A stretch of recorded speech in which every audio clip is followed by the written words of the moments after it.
কি কর্মসূচি করছেন? আজকে বেসিক্যালি আজকে আমাদের দ্বিতীয় দিন। আর একটা ব্যান্ড আছে আমাদের রেজ অ্যান্ড রাগা বলে, আর সেটা শুরু হবে 7:30 থেকে। আর নর্মালি খালি তো এই ব্যান্ড দিয়ে আমরা লোক এখানে আনি না, আমাদের মেন যে আকর্ষণ থাকে সেটা ভেতরে থিম থাকে। তো থিম হচ্ছে এবছর আছে আমাদের হরমুজ প্রণালীতে যে তেলের জাহাজ নিয়ে যে সমস্যাটা হয়েছিল সেটা, আর হচ্ছে প্রাচীন মানে আজ থেকে 30 বছর আগে কিংবা 20 বছর আগে যে গ্রাম বাংলার যে চিত্রটা সেটা তুলে ধরা হয়েছে। তো সেটা দেখার জন্য মেইন ভিড়টা হয়। আর সাইডে এরকমভাবে আমাদের প্রোগ্রাম রাখা হয় প্রত্যেকদিন। হঠাৎ ঝুলনের ভাবনা কেন? ঝুলনের ভাবনা হঠাৎ নয়, এটা এখন হচ্ছে যেহেতু সমাজ মাধ্যমের অনেক বেশি প্রচার, তো হয়তো এখন চারিদিকে এটা বেশি ফোকাসে আসছে। কিন্তু এই ঝুলন চালু হয়েছিল 60-এর দশকে। আজ থেকে 60 বছর আগে 60 বছর আগে এই ঝুলনটা চালু হয়। এটা আমাদের 60তম ঝুলন। তো এটা চালু করেছিলেন আমাদের যারা সিনিয়র আছে, বাবা কাকা জ্যাঠা দাদু, এরাই সব শুরু করেছিলেন। এরা একদম বাড়ির ভেতরে একদম কর্নারে একটা জাস্ট পুতুল সাজানো দিয়ে এটা চালু করেছিলেন। তো এখন সেটা ক্লাব আর এখানেরই সব লোকাল আমরা যারা আছি মেম্বাররা, তারা মিলে এটা শুরু করবো। কততম বর্ষে পদার্পণ করলো আপনাদের? 60তম বর্ষে পদার্পণ। মূল ভাবনা কি রয়েছে বছরের? এবছর মূল থিম আছে, এবছরের ভেতরের যে দুটো থিম আছে, একটা সেই 70-এর দশকে গ্রাম বাংলা কেমন ছিল সেরকম, সেটা নিয়ে একটা থিম আছে। আর সাথে আছে হচ্ছে হরমুজ প্রণালীতে যে তেলের জাহাজ নিয়ে যে সমস্যাটা তৈরি হয়েছিল সেটাতে। এবার প্রিভিয়াসলি কী হতো, পুতুল সাজাতাম, স্ট্যাটিক পুতুল থাকতো। এখন ডাইনামিক্যালি পুতুলে ওখানে মেকানিক্যালি ওগুলোকে মুভ করানো হয়, করিয়ে পুতুলগুলোর মুখ দেখানো হয়। যেমন ধরেন একটা যুদ্ধ বিমান আসছে, সেটা একটা বম ফেলছে, ব্লাস্টিং হচ্ছে, এবার একটা বিল্ডিং ভাঙছে, সাথে জাহাজ ডুবে যাচ্ছে। এই ধরনের যে ডাইনামিক যে মেকানিক্যাল মুভমেন্টগুলো, সেগুলো এখন বেশ কিছু বছর ধরে আমরা চালাচ্ছি। আর এবছর আমাদের যে থিম আর্টিস্ট আমার সাথেই আছে, আপনি ওকেও কিছু জিজ্ঞেস করতে পারেন। আপনাদের এই ঝুলন যাত্রা কতদিন চলবে আর এর সঙ্গে মেলা কতদিন চলবে? ঝুলন যাত্রা চালু হয়েছে কাল থেকে, নেক্সট স্যাটারডে অবধি এই ঝুলন যাত্রা চলবে। আমরা 7 দিনের ঝুলন যাত্রা করি, আর মেলাটাও 7 দিনই থাকে। কোনো অনুদান আছে কিনা? পরবর্তী দিন কি কর্মসূচি রয়েছে আপনাদের? পরবর্তী দিন এরপরে আজকে ব্যান্ড আছে যেমন, এরপরে বাউল আছে, যাত্রা আছে। যাত্রার কালচারটাকে আমরা আবার উজ্জীবিত করার জন্য যাত্রাকে রেখেছি। তারপর একদিন একটা বড় কোনো হয়তো আমরা সারেগামাপার থেকে একটা আর্টিস্ট আনার প্ল্যান করছি, এটা আছে। সাথে নৃত্যানুষ্ঠান আছে।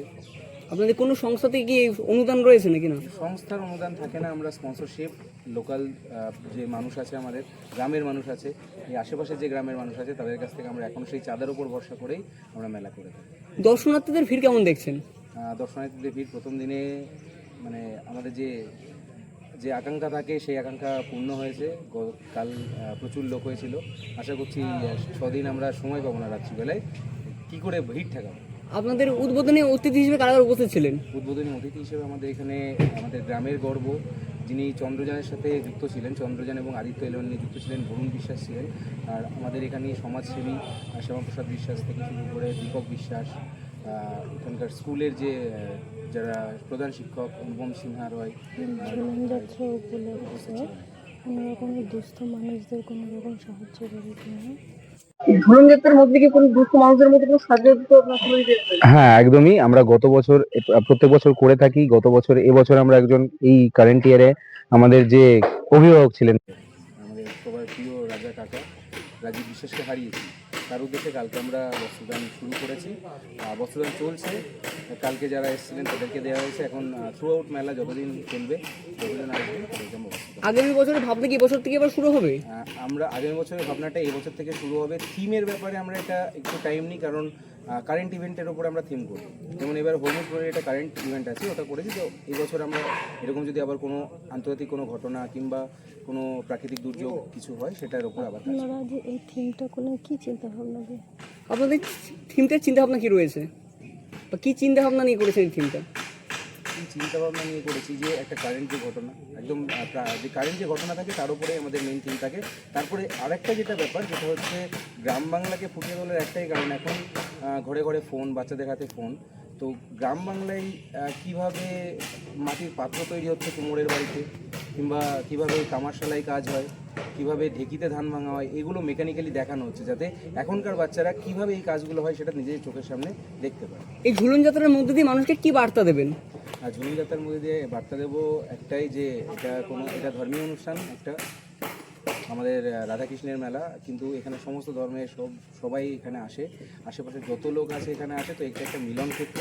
এটা পুতুলের যে একটা প্রাচীন ঐতিহ্য, পুতুল সাজানোর যে প্রাচীন ঐতিহ্য, এটাকে আমরা ধরে রাখবো। গত দিনেও করে এসেছি, আগামী দিনেও করে যাবো। তো সবাইকে বলবো যে আপনারা আসুন, দেখুন। আমি এটুকু বলতে পারি যে একবার আসলে আপনি প্রত্যেক বছর মনে হবে যে না দেখে যাই। আপনার নাম, পরিচয়? আমি প্রণয় বিশ্বাস, আমি ক্লাবেরই একজন মেম্বার। আর বাকি যারা সবাই আছে সবাই একসাথে থাকি, আমরা সবাই মিলে কাজটা করি। আপনার ক্লাবের নাম? ক্লাব হচ্ছে রাধানগর ওয়েস্ট। ঠিক আছে।